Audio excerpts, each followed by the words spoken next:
We are now live.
and a school, you think it should have been two. Remember one thing, the youth, a father God have the plan. So when you sing one set of footprints, I gotta carry you. Hurry up and come back was the last thing she said to her son. The day his life was taken, she didn't know he wouldn't come back. He died from the bullet of a gun, and now a little boy's gone. She said, help me, Lord, help me. Then she looked up to the sky, and she heard a voice reply, when you cry, I cry.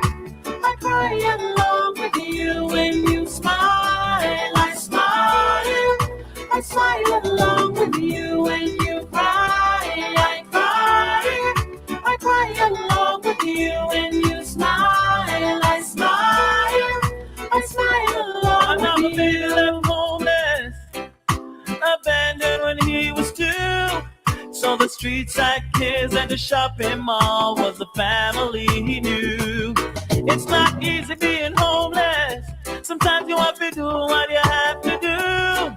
And he didn't have a mom or dad to help him get through. He said, help me, Father, help me.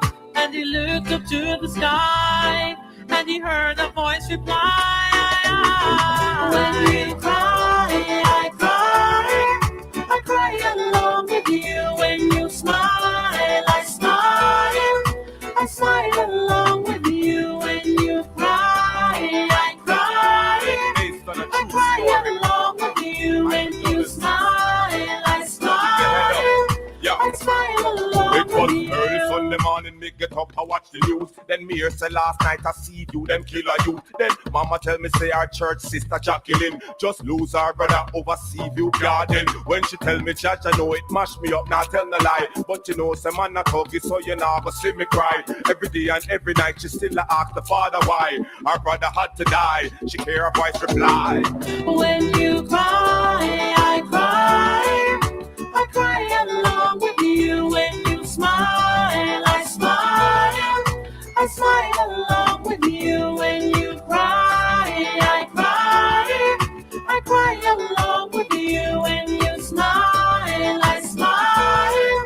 I smile along with you. When you cry, I cry.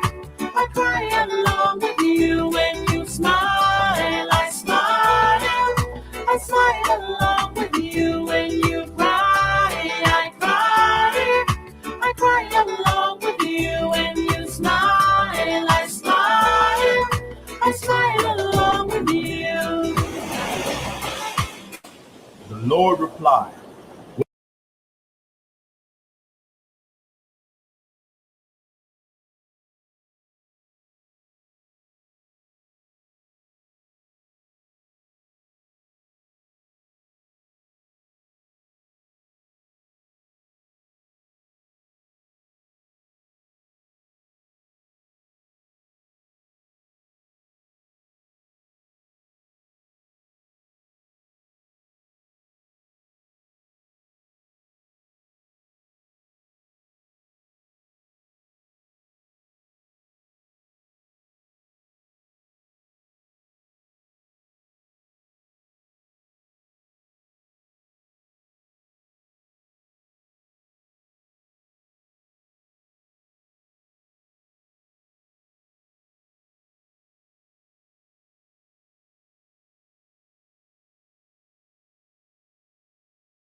Okay.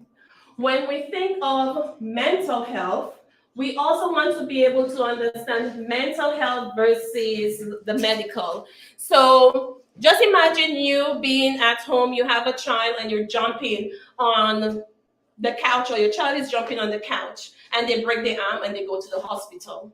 As soon as you make it to the hospital, they will know exactly what is wrong with you because they can see the damage. While you are there, you say, hey, I have a tummy ache. They're able to pull blood. They're able to analyze, to be able to see, do ultrasound. They're able to do all physical form to be able to find out what is wrong with you with minimal symptom information from you. That's medical. You don't have to give much information for them to be able to come up with a diagnosis because the results will be physical. For mental, no one actually knows what is going on with you unless you give permission for them to be able to enter. We think that we have to hold everything in, but mental health, at the end of the day, our mind controls our entire body. And if we are not functioning correctly, then that causes depression. Do you know that nutrition symptoms, if you are eating less and unhealthy, your symptoms are as similar to that of depression. You have low energy, you want to sleep all day, you're slouchy, you're grumpy, you have so many other symptoms that come into play. Sometimes when clients come to me, before I give them a diagnosis of depression, I have to find out what kind of depression you're having, because there are different categories. We got as far as doing a separation between internal and external depression, because we have individuals who will come and you will be able to see the traditional concept of what is depression. You're sad, you're not going out, you cannot be around, isolation, all of that. But do you know that there's actually a group of people around us, and many times men fall into that category as well, that they are the life of the party. They will lead everything and they will go and they will laugh, the party going great. And as soon as the doors close and darkness comes, then the depression rises. These are a certain population we call the external at Holistic Elevation. And they're at the highest risk because their suicide rate is highly successful because it's impulsive.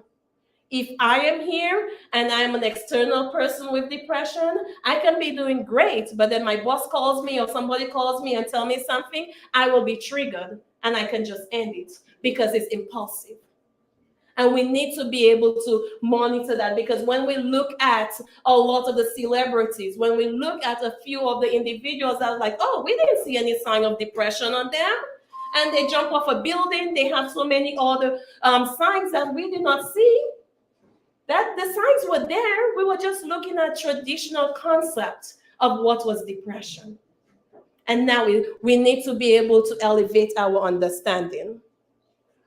We also have to be able to recognize that with mental health, we have the visible and invisible symptoms. Usually we're able to, well, for me, I can read people. You can come to me and you can smile and you can do whatever, and I will dissect you in a minute. Oh, Trayvon is smiling. People usually say, nah, there's no way. I can also dissect you just by your handwriting. Yeah. Don't ask me to test it unless you want me to dissect you. But you have the invisibility where people, you will be able to see this, but usually by the time you see those symptoms, they would have caused a lot of challenges. The visible ones is where you have the financial challenges. You have so many other challenges that people will see and they're like, oh, okay. But when you're feeling internally down and you're feeling bummed out and no one is understanding your pain, this is even worse, because that's when you're creating a world of what ifs. And that world keeps on getting bigger and bigger. And you need to be able to pull it back together. And we need to be able to learn how to tap into the minds. So one of the things that we found at Holistic Elevation is a lot of the clients that came to us who actually had certain mental health disorder, they actually had diabetes, high blood pressure, congested heart failure, and some of them strokes. And I could literally categorize internal and external. External depression, they had high blood pressure and strokes. They were either on the verge. So when people come to me, I always tell them, you need to go and see a cardiologist. If you have anxiety or depression, you have to see a cardiologist because your heart is pumping, pumping, pumping. You're overworking your heart when it comes to anxiety and panic disorder. Because we also have to understand the connection with mental health and the medical, because our entire body actually works together. So if you know anyone that actually do have depression or mental health, they need to be able to check their blood sugar, they need to be able to check their heart, they need to be able to check their high blood pressure. And if they need to know how to manage it, then they need to be able to get professional help. When we think of the causes of mental health, many times we think of medication, and if a child comes or someone comes and I'm feeling down, okay, I will prescribe medication to you, but I never told you I was going home to black eyes. So do you think the medication that you give to me is gonna put a stop on the person that's giving you the black eyes and say, get better, get better, get better? No, we need to understand the categories and the causes of mental health. Because depending on those situations, then the symptoms and the interventions will be different. So we have, we'll come back to genetics. We have environmental. Within the environment where we raise, where we grow up, and the things that we see, it will be able to impact us. If I go to the community and there's always shooting, I don't feel safe, there's robbers, there's different things, I will not feel safe and my mental health will be unbalanced. Then if I go to a situation where I go to a household of toxic relationships, where there's always domestic violence going on, there's something that's going on that's not putting me at ease. That's going to be situational. It will continue to happen. So regardless of what you provide to me, I will still be in the environment and in the situation that is causing it. And if we think of certain events, if a loved one just suddenly passed away, that will cause a certain shock that can cause our entire DNA to be altered.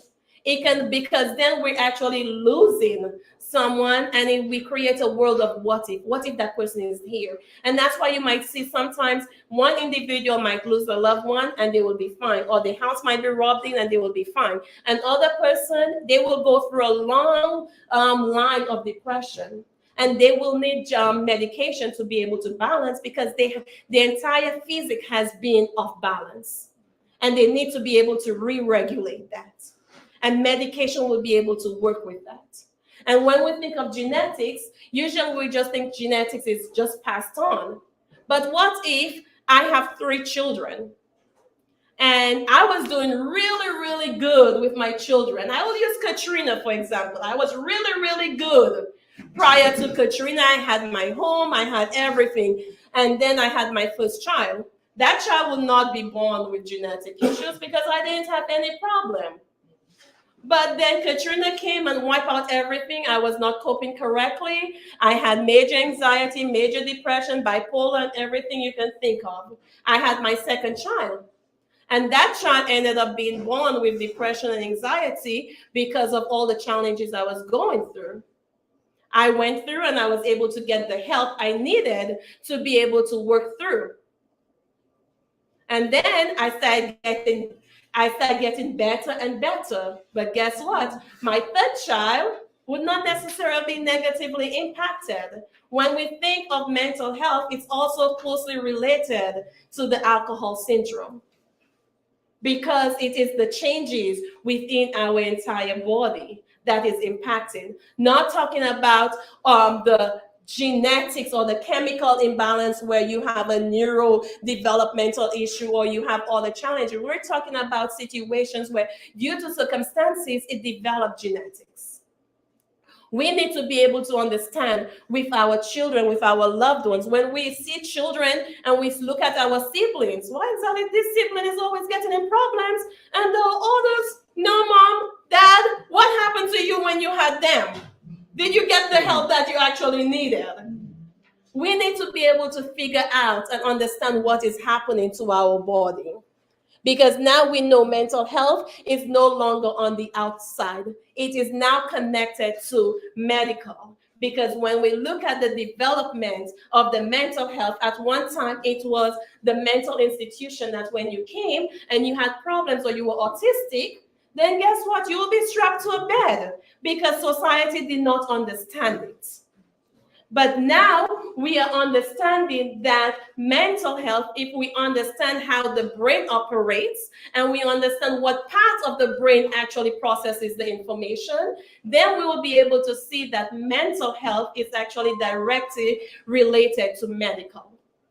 And that is very important for us to know.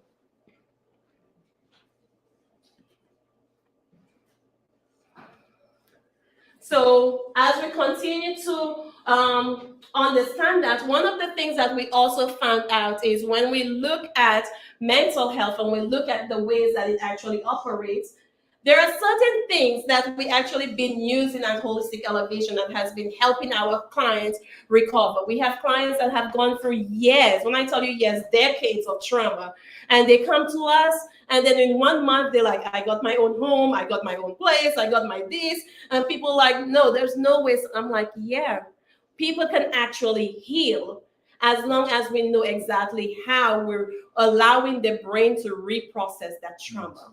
One of the most important things is narration and storytelling. If I come and you're telling my story, or I'm telling my story and I'm only focusing on the negative impact of that trauma, I am being frozen within that moment. And it is important for us to be able to understand narration also comes with power, because you're telling yourself something. I have survived this. It has impacted me negatively. And as a result of this, I'm going to triumph.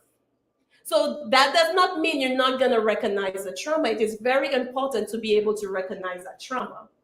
It is also important to accept the reality that that trauma has happened to you.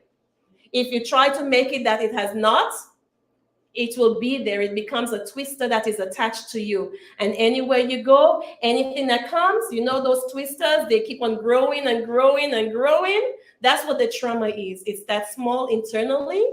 And if you don't take help, it eventually becomes external. You know, the invisible, it becomes external and it starts growing and it causes damage. And then just imagine you having children, then that big tornado you have gonna create a little tornado, because now you just pass your trauma onto your next generation. And that trauma keeps on passing on and passing on, and you eventually will have chains of trauma. It will change the forms, but it will still be trauma. You're gonna also be recognizing what growth you want from that. Okay, now I have gone through this trauma. It has caused me to be homeless. It has caused me to become a victim of human trafficking. But I do not know what I need to do to be able to get better. I need help. This is actually part of the healing process. Recognize the trauma, identify it, what negative impact or what impact it has had, and what do you want to be able to accomplish for future goals as a result. And as you go through, you will be realigning your brain with various outcomes, because now you're developing and strengthening your hope outcomes.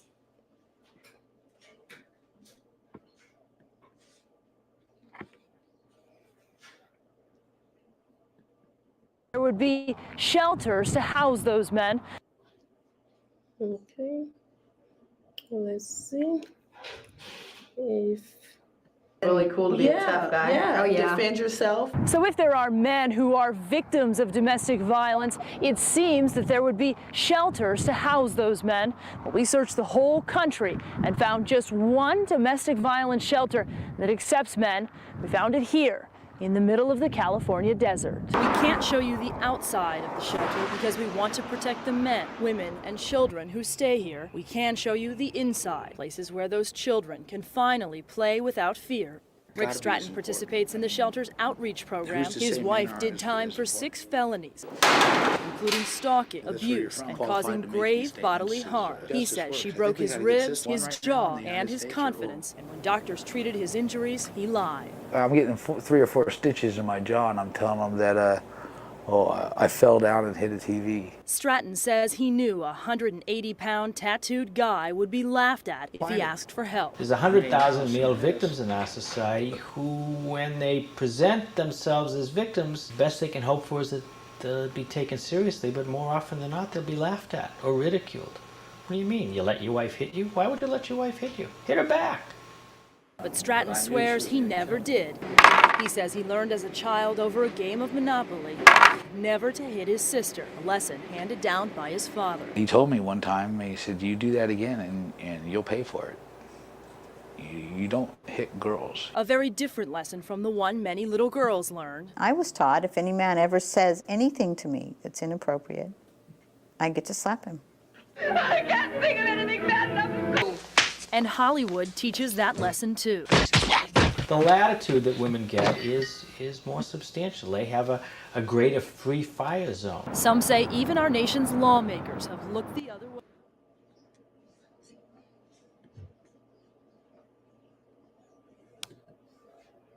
Did you guys know that? Nope. Yep. What does that tell you? We have work to do. We thought we were actually moving forward, but a bird with a broken wing cannot fly. So if we're putting women on one angle and men is broken, then the bird of society, humanity, cannot fly. So we need both equal parts for us to be able to move forward.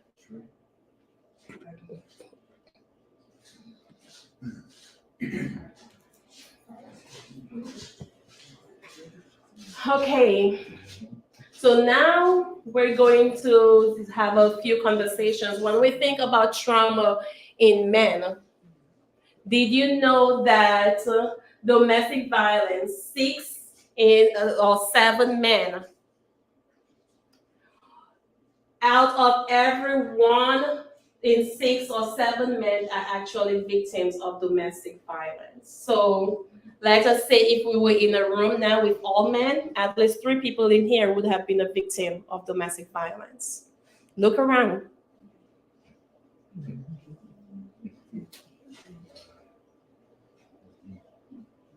And we would not have known that, we would not be able to provide any help because we have the notion that you're a man. You're supposed to be strong. You're supposed to get it together. You're supposed to be the head of your household.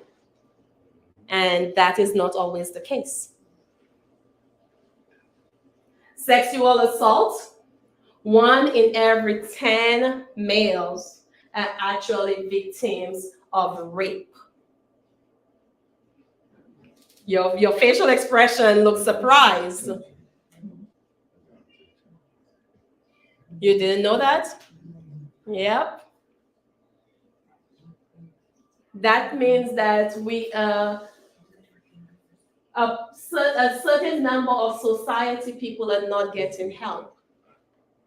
We're not providing a safe space for people to come through to be able to get the help that they need. Those people grow up to be husbands. They grow up to be brothers. They grow up to be valuable contributors in society, but they still have the twisters going on in their head because no one offered them the help that they actually needed just because they were male. And when we think of suicide, men are 3.9 times likely to commit successful suicide than females.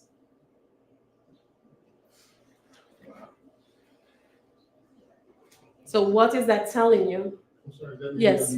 we try more often, or we're more successful when we do it. You're more successful. That means when you do it, great chances it will happen.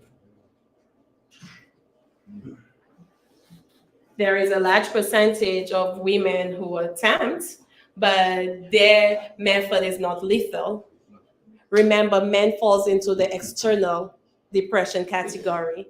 And external depression are impulsive, their response and all that stuff, and we'll go into more of that discussion further down, because we need to understand what we're doing within society. That means when you go out there and you're hanging out with your boys and you're having those conversations, the conversations I call plastic conversations. So, yo, you saw the sports tonight?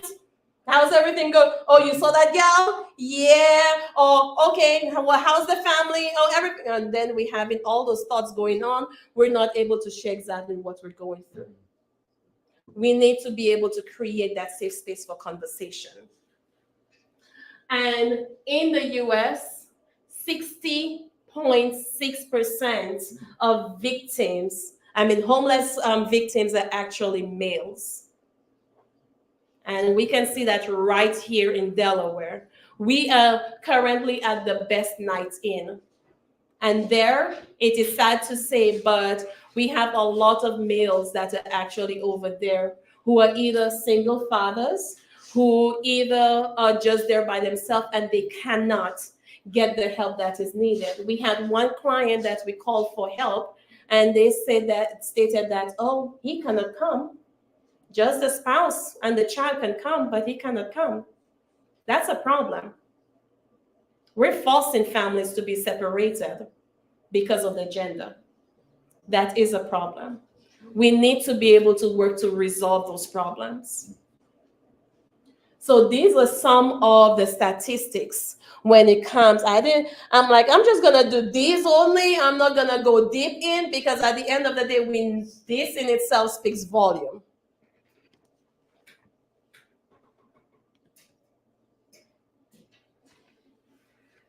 When you think of the barriers and the support within the state of Delaware, what support can you identify? And I honestly want that information.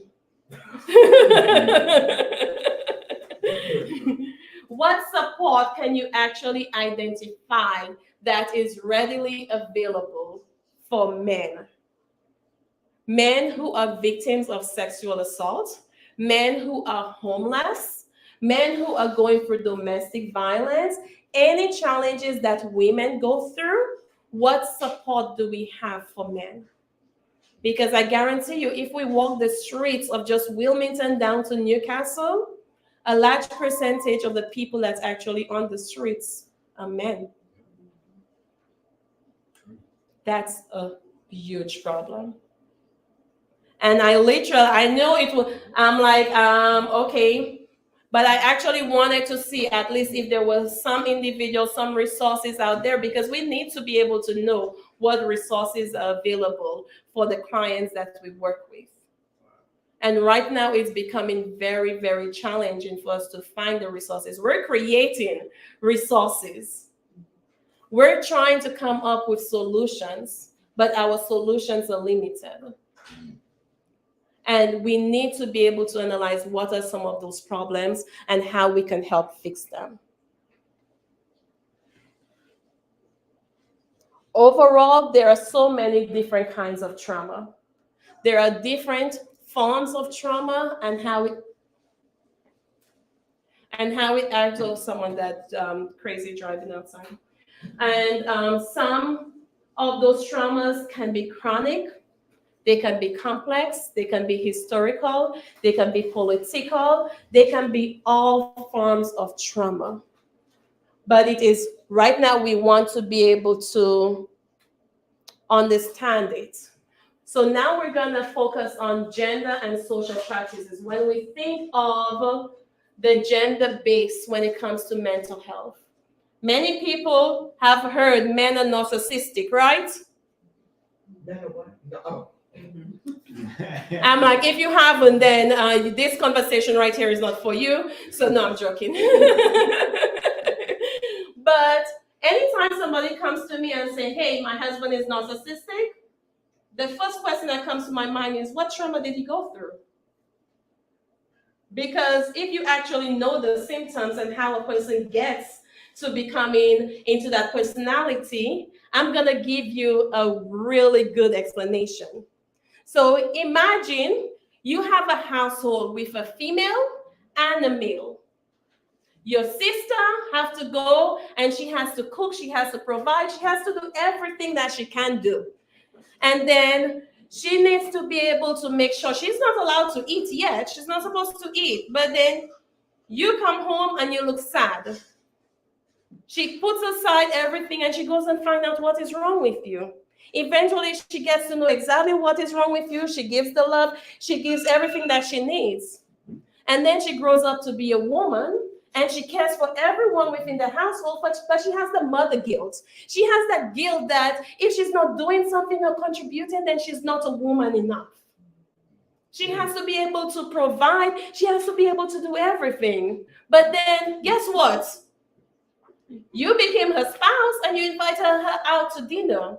She ordered for every single person at that table, knew exactly what they wanted, how they wanted it. Then the waiter turned to her and said, "What would you like?" "No, I'm good." She does not even know her own self. So when the plates come to the table, she takes from each one. And people at the table get upset. "Why are you taking from my food?" Reality is you were never taught to take care of yourself. You were taught to care for others instead of caring for yourself. So now that you're a mother, a child, and everything else, you cannot even take care of yourself by ordering your own meal.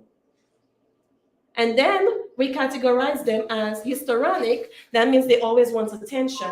"Do you love me? I'm the life of the party. And if you're not giving me the attention, then something is wrong." And then, "Oh, you must be cheating on me. You must be doing something because you're not telling me I love you." And all the affections and all the other things, that's where the borderline also comes into play. And we're wondering, okay, why do you always have to be the center of attention? Why can't you just sit down? From young as a child, I was never trained. So why do you expect me to be like that as I'm an adult? But then as a female, let us focus on the male. Hey, you know what? You better go out and provide for your family. Run to the store and buy what your sister needs. I need you to go ahead and get a job, and I need you to be able to provide. And you better not pout or get angry, because I don't care if that job kills you. You're going to work and provide for your family. I don't care if you're depressed. You better be a man about it. And when you come home, you better not touch a spoon or lift anything up in this house. You better just sit down and put your legs up, and I will take care of you, or your sister will take care of you. And eventually, it gets to the point that, hey, you know what? I'll just come and I just sit down and allow to be taken care of. But I was taught never to express my emotions, never to share. I don't like my job. I want something better. So when I am angry, I blow up. And I let you know exactly how I mean. I break things up because no one actually taught me how to express my emotions.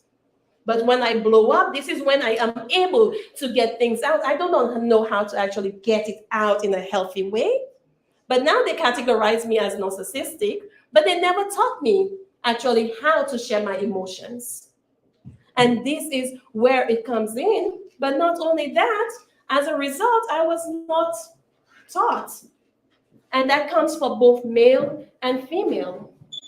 It is important. We categorize individuals into certain mental health diagnoses and mental challenges, but we don't realize mental health is progressive. It does not start when you're an adult. It does not start immediately. You don't just wake up and say, "I'm depressed."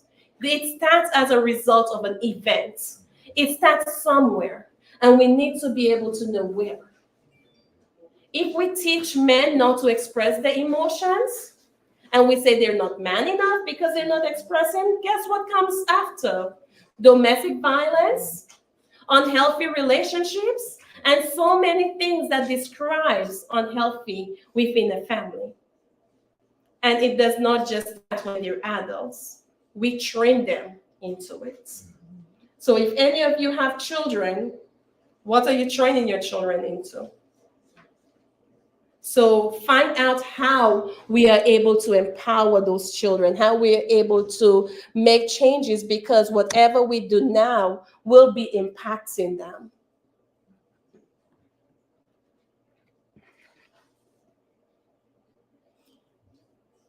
So this one we are gonna go in because our next topic will be on historical trauma.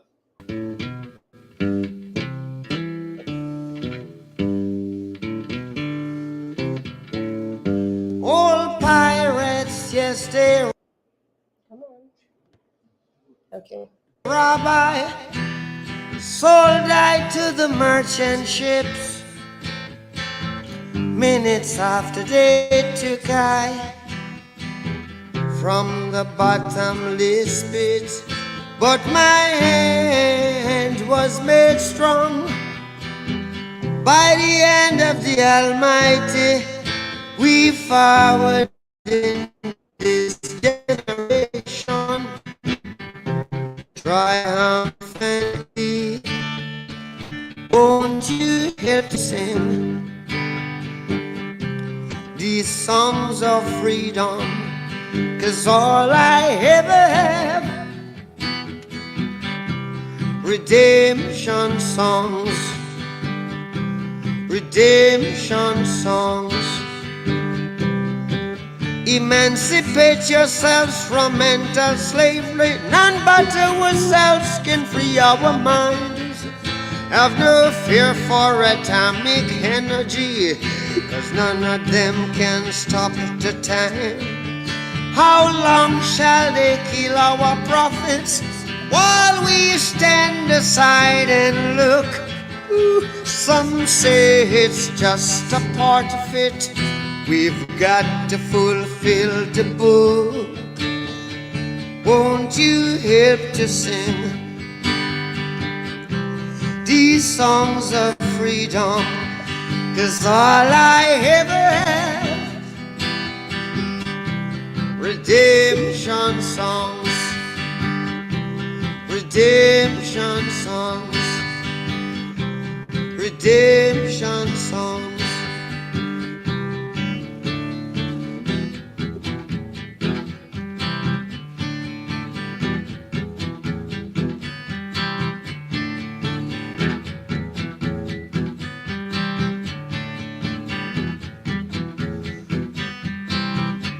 Emancipate yourselves from mental slavery. None but ourselves can free our mind. Oh, have no fear for atomic energy, 'cause none of them can stop at the time. How long shall they kill our prophets while we stand aside and look? Yes, it's just a part of it. We've got to fulfill the book. Won't you help to sing these songs of freedom? 'Cause all I ever have, redemption songs. All I ever have, redemption songs. These songs of freedom, songs of freedom.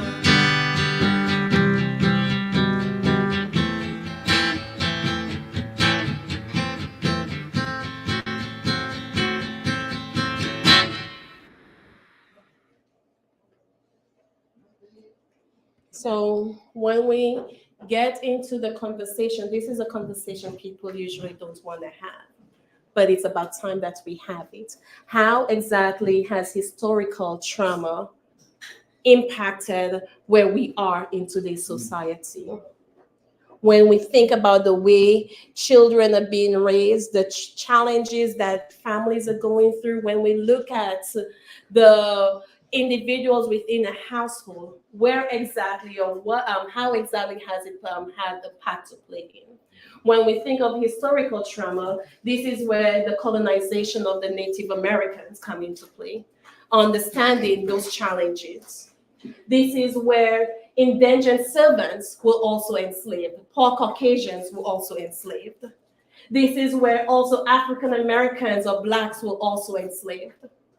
And we have the Holocaust, and we have the caste system, and we have so many other groups that have gone through a lot of challenges.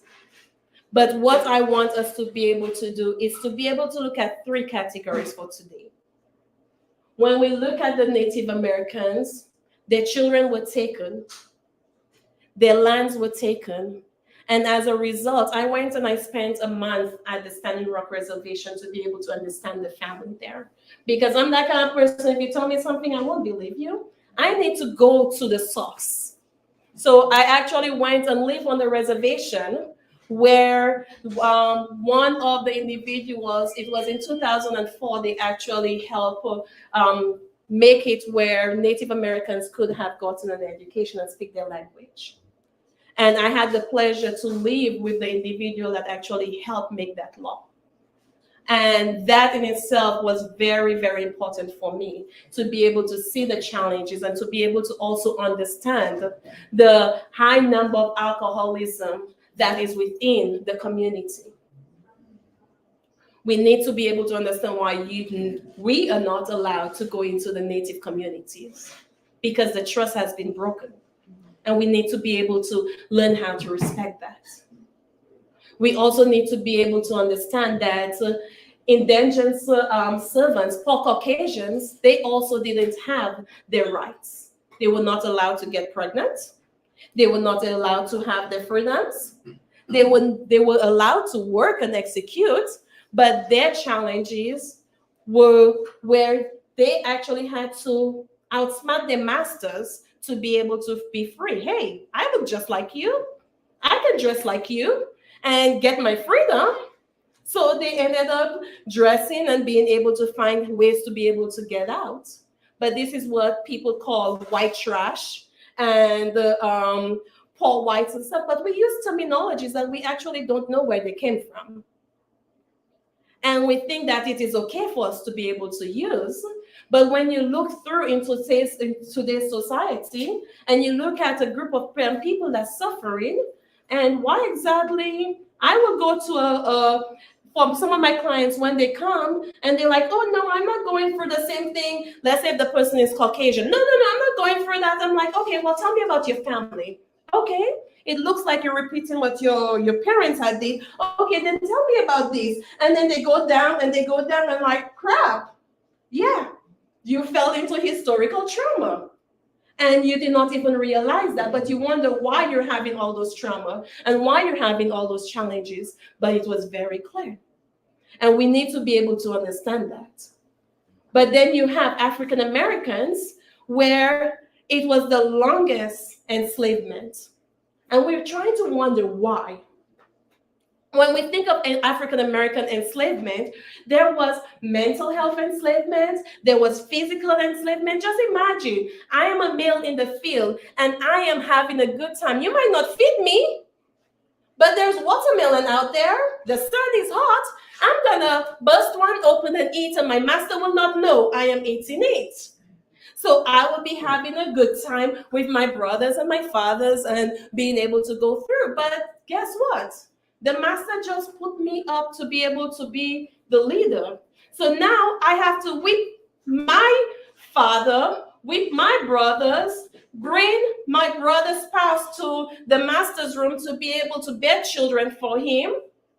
And now no one is trusting me because I'm trying to survive. So now we have a major cycle of distrust. Oh, you're working for Uncle Sam. But we don't even know where some of the challenges are coming from. And not only that, I am a man. They say I'm supposed to be protecting my family, but I cannot even do that. And yet there is no protection within the system for me, not because of what I look like on the outside, but just because of the body parts I have on the outside. So when we look at historical trauma, hey, you know what? Children nowadays, if they were getting whooped, they would be doing way better because I was whooped. Okay, let's pause here. Who whooped you? Oh, your mother and father? Okay, who whooped them? Oh, okay, so how far is it going into slavery? Where will it actually end? Are we just coming up with some of the notion and say, oh no, this is our idea. We came up with it. But where exactly is the connection coming from? Sometimes we do practices and we do things and we actually think it is us, but we're actually practicing historical trauma. And we need to be able to know what we're taking from history and how it's actually impacting us and the family.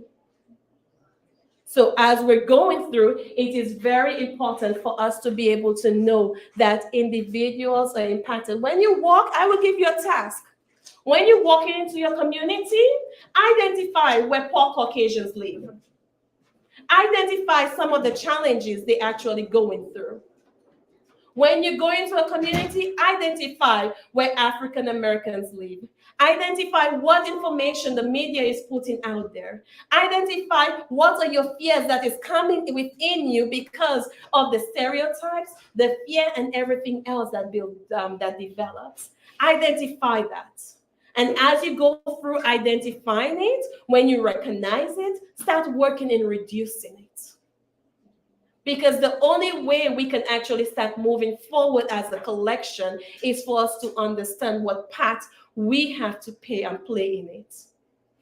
And this is why the very first quote I read is not for whites to be able to strengthen themselves or blacks to be able to strengthen themselves, but it's for us to be able to work together as a unit, to be able to identify what challenges are being faced. We need to be able to figure out what are the challenges that African American men are going through. We need to be able to understand what are the fear.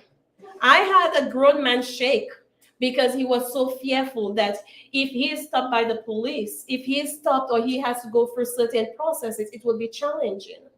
We need to be able to create a sense of unity. Each person has a place, but trauma in itself will be able to pass on from one person to the next. It is possible for us to reduce it.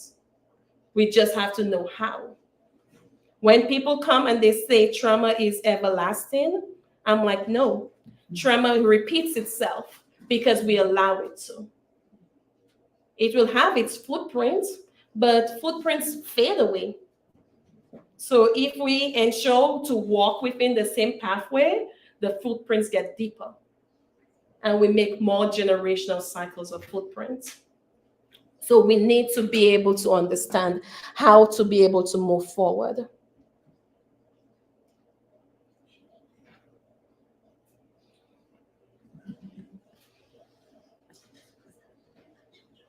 So as we're continuing to go through, do you guys have any questions for me? Yes, sir. I've heard something about they started to measure the intensity of trauma. Mm-hmm. Stressors. Mm-hmm. You know what I'm talking about. I have an idea that what you're talking about, but I can tell you that when a person goes through a traumatic event, it's the way in which a person actually processes their trauma will be causing an impact. For some individuals, the trauma will cause vision problems. It will cause certain headaches with the emotions. And when it is escalated, it can cause, one of the questions I ask my clients is, what are the types of headaches you get? For some clients, you have frontal. You have the temple. These are the mostly, but you actually have those that have headaches at the back of the head. If you are having the headaches at the back, if someone says that, then it actually will link to psychotic features and all the challenges that the person is having. And then with that pain and that challenges, it can also lead into strokes and different things. So when they're actually doing measurements, it depends on the various measurements that they're using. They were using the concept of stressors to determine certain, I guess, classifications of challenges a person is going to have. Future analysis?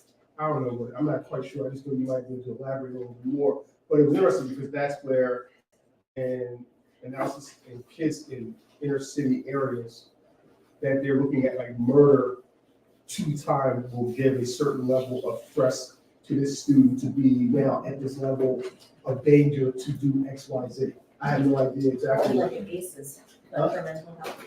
It would sound like an ACE, but it also sounds like DNA analysis that, okay, if you go through those challenges, you're more likely to be a criminal. That's what it's sounding like, because they have had all the analysis that are being developed around that, which I do not support. But they were using the same thing, I think, in the same sense of what's it called? was the thing with this veterans? PTSD. PTSD. Mm-hmm. That was one of them. You know, Okay. where certain types of environments or experiences or traumas would then create that, and it was actually measurable in some way to say that a kid who goes through a certain amount of level 2 stressors will experience so and so and so and so. Did they come up with solutions? It was the beginning of the finding what the problem was, to then either classify in some way or to then create the solutions that would follow. But it was now marrying those type of stresses you've been talking about, the trauma you're talking about, and quantifying it in some way. That's why I was just wondering about how they And I'm very glad you said quantifying, because a lot of research, when we look at research, we provide quantities, and quantities only provide the statistics and the problems. But if I hear a research that has mixed method, then I will look into it. But if it's only quantitative, then it's only identifying historical problems that have been existing, and there's still no solution to be able to explore, even if the solution is right there. So the quantifying of the problem is kind of repeating what society already knows. Okay, I'm gonna find out. Yes, please send it to me. Yeah. But yeah, so this is some of the conversations I actually get. Some clients come to me and they're like, oh, my provider told me that I will be stuck like that forever. This will be my problem. And I'm like, no, your experience brought you here. It's just like going up a mountain and you keep on wearing cloaks and cloaks. If you can wear the cloaks, why can't we find out what we need to be able to do to remove them or reduce them? Mental health and trauma, we have to be able to start finding solutions. We need to be able to find ways to be able to help increase resiliency, to be able to provide ways for giving hope. It starts giving back hope, because if a child comes to me, and it breaks my heart when a child comes to me and say, my therapist or my mom said I will never be better. Sweetie, a family member just passed away. You are going through a phase. It's called adjustment, and it will get better. But if within the first 3 months you're going through it and it will never be better, we're actually sucking the life out of society. We have to find ways. I describe pity and empathy as a straw that sucks out life, and empathy is a straw that gives life. We have to start giving life into each other when we're working with each other. So at the end of the day, this is coming to an end of discussion. Out of everything I want you guys to be able to know is we do have a major challenge in the state of Delaware and within society overall, that men, our resources for men is not readily available. We need to work on that. We need to be able to revisit how we categorize men, and to be able to understand the trauma. We just saw all those statistics. We need to be able to start elevating. It's time for our bird to fly, people. It's been broken for a long time. It's time for it to fly. And for it to be able to do that, we both need both counterparts to be able to do that. So this song, guys, is from us women to you guys. Sorrow.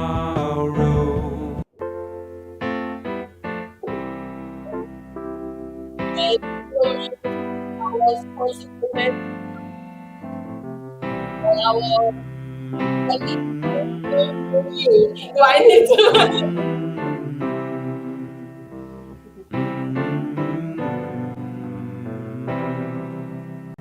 Sometimes in our lives, we all have pain, we all have sorrow,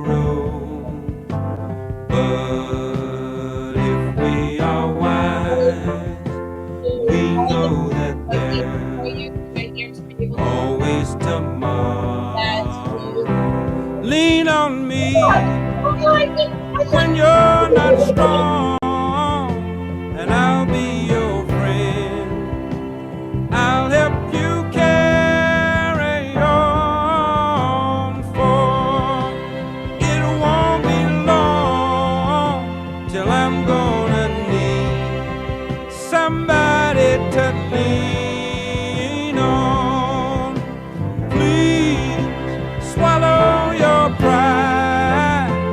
if I have faith. You need to borrow, for no one can fill those of your needs that you won't let show. You just call on me, brother, when you need a hand. We all need somebody to lean on. I just might have a problem that you'll understand. We all need somebody to lean on. Lean on me when you're not strong, and I'll be your friend. I'll help you carry on, for it won't be long till I'm gonna need somebody to lean on. You just call on me, brother, when you need a hand. We all need somebody to lean on. I just might have a problem that you'll understand. We all need somebody to lean on. If there is a load you have to bear that you can't carry, I'm right up the road. I'll share your load if you just call me. Call me if you need a friend. Call me if you need a friend. If you ever need a friend, call me. Call me. Call me. Call me. Call me. Call me. Call me. If you need a friend, call me. Call me. Call me. Call me. Call me. Call me.